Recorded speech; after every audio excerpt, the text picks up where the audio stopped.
Próximo aqui, deixa eu diminuir um pouco aqui. Beleza. Ah, não é aqui não. É aqui, ó. Nossa. Aqui, ó. Da página 30. Estamos acabando aqui. Em 11 de julho de 67, um helicóptero sobrevoava a região central do Pará, coberta pela densa floresta, procurando jazidas de manganês. Risco manganês aí.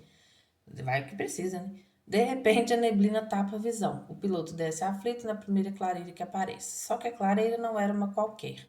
A vegetação estranha e rala, quase inexistente, indicava claramente que ali estava uma canga, área com grande concentração de ferro, risco ferro também, perto da superfície.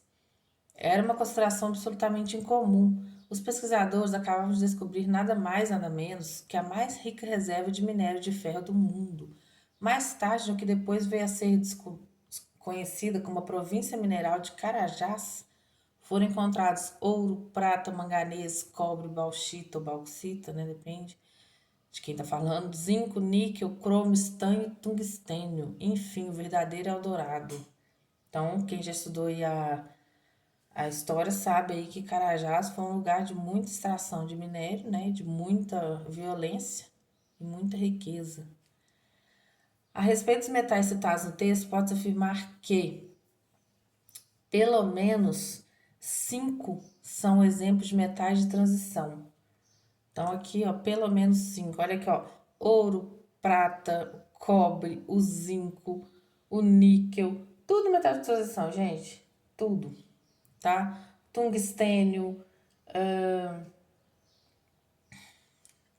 o estanho também. Não, o estanho é de transição, não. Mas são a maioria deles de transição. Então, tá certo. Os átomos de cromo apresentam maior potencial de ionização que os átomos de cobre. Então, vamos lá. Potencial de ionização. Os ametais sempre vão ter mais, né? Então, tô falando assim, ó, o de cromo tem maior potencial que o de cobre. Se o cobre está mais perto dos ametais, quer dizer que o cobre vai ter potencial de ionização maior. Então, isso está errado. O átomo dos elementos de cobre e zinco forma os seguintes íons, N2+, e Cu+. Esses íons são isoeletrônicos e o Zn2+, é o que apresenta maior raio iônico. Bom, Zn2+, e cobre+, né? Que ó, tá um do lado do outro. O cobre e o Zn, tá? Cobre mais é um cobre que perdeu um elétron e o Zn perdeu 2.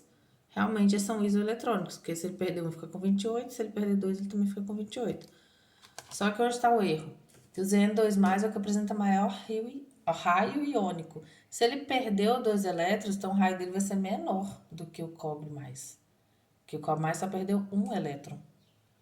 Beleza? Então está errado. O Zn2+, tem o menor raio iônico. Os elementos ouro, cobre e prata pertencem ao mesmo período da tabela periódica. Ouro, AU, cobre e prata. Eles estão na mesma família, tá? Eles não estão no mesmo período. O período é na horizontal. Beleza? Nossa, a tabela tá horrível, né? Vou ter que tirar essa... É o plástico dela, a gente tá soltando. Por isso que ela tá ruim, assim.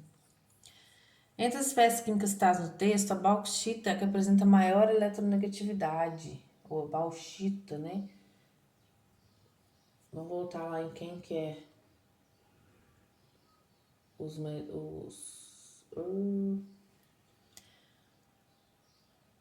cobre, manganês, prata, ouro, cromo. Ai. Se eu achasse ela aqui, fica mais fácil, né?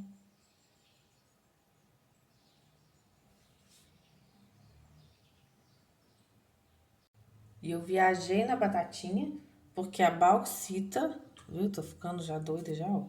A bauxita ou bauxita, gente, ela é um minério de ferro que a gente chama, né?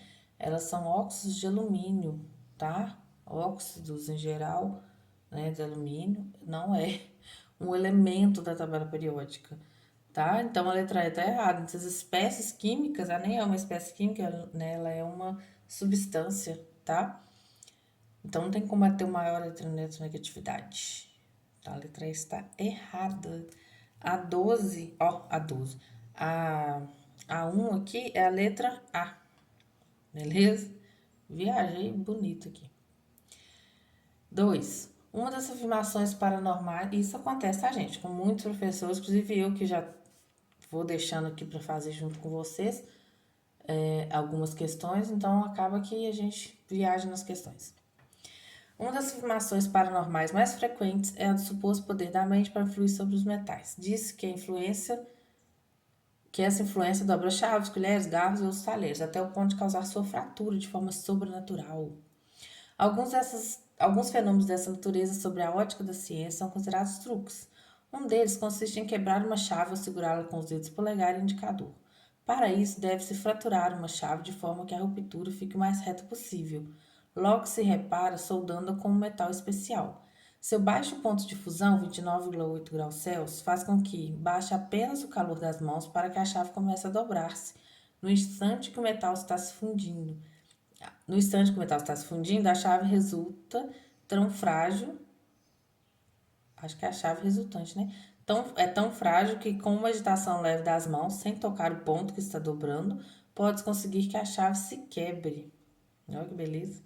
O metal a ser utilizado como solda da chave para que o truque funcione sem oferecer riscos ao fraudador deve ser. Então, vamos lá. Eu preciso de um metal com baixo ponto de fusão e ebulição, mas também não pode oferecer risco. Como? Tem alguns metais que são chamados metais pesados. Então, não posso ficar usando. Por exemplo, se eu fosse usar, por exemplo, sei lá, o césio, que é um radioativo, não dá, né? É complicado.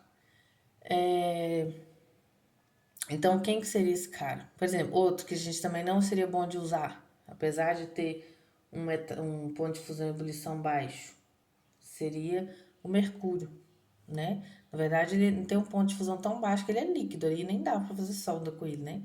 Nem rolava. Então, não dá. O que daria para usar aí? Então, o mercúrio a gente tira. O cobre é um elemento muito caro, com altíssimo ponto de fusão e ebulição. Não dá, tá? O alumínio também tem um ponto de fusão e ebulição bem alto, né? Que ele é bom, a gente utiliza muito ele para, ai gente, para fazer alguns materiais, né? Que a panela também, né? Panela de alumínio e tal, que tem como transmitir calor. Sódio também tem um ponto de fusão e ebulição alto. Então sobra o galho, né? E a letra E é o galho. Essa aí é mais chata de fazer, né? Teria que saber ponto de fusão e ponto de ebulição. Mas, ó, se vocês forem olhar, o mercúrio é o que tem menor ponto de fusão e ebulição, tá vendo? E o galho é o que tá perto dele. Pode ser uma ideia, tá? Né? Não precisa ser tão pequeno como o mercúrio, que é, além de oferecer risco, né? Ele é líquido, temperatura ambiente, mas o galho, que a gente quase não fala dele, né? Mas acho que esse é mais por eliminação. E vamos para a última aqui, deixa eu mandar para cá.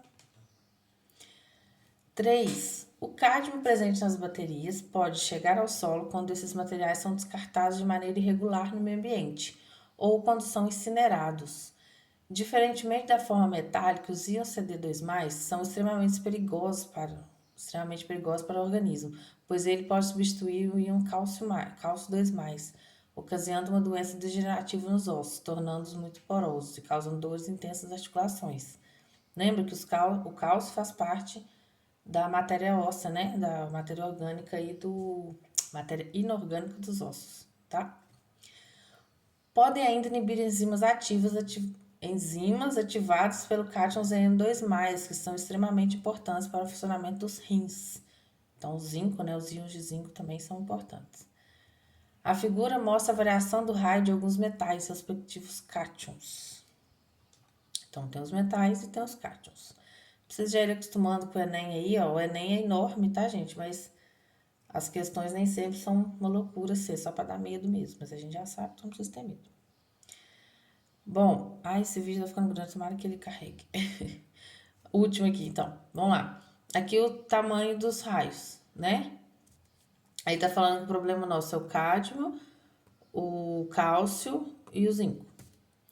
Com base no texto, a toxicidade do cádmio em sua forma iônica é consequência desse elemento apresentar baixa energia de ionização, favorece a formação de íon, facilita sua ligação com outros compostos. Ele está falando disso? Olha só, de que ele está falando? O que ele está mostrando? O raio, né? Então, vamos caçar alguma coisa que é o raio. Possui tendência a atuar em processos biológicos. Pode ser, mas é por causa disso que ele está falando? Não, ele está falando do raio. Então, olha pra você ver, quando eu falo de raio, eu posso falar da C ou da D. Então, vamos lá. Da C, possui raio e carga relativamente próximos aos íons metálicos que atuam nos processos biológicos, causando interferência nesses processos. Letra D, possui raio iônico grande, permitindo que ele cause interferência nos processos biológicos. Por que ele causa interferência, gente? Porque ele se parece, né? Ele tem um raio parecido com o cara que já faz processo biológico, tá? Até mais parecido com o cálcio, olha só, o raio dele, do que com o zinco. Mas o zinco também ele pode interferir, tá? Então, essa é a letra C. Tranquilo? Então, terminamos mais um aqui, um capítulo. Beleza?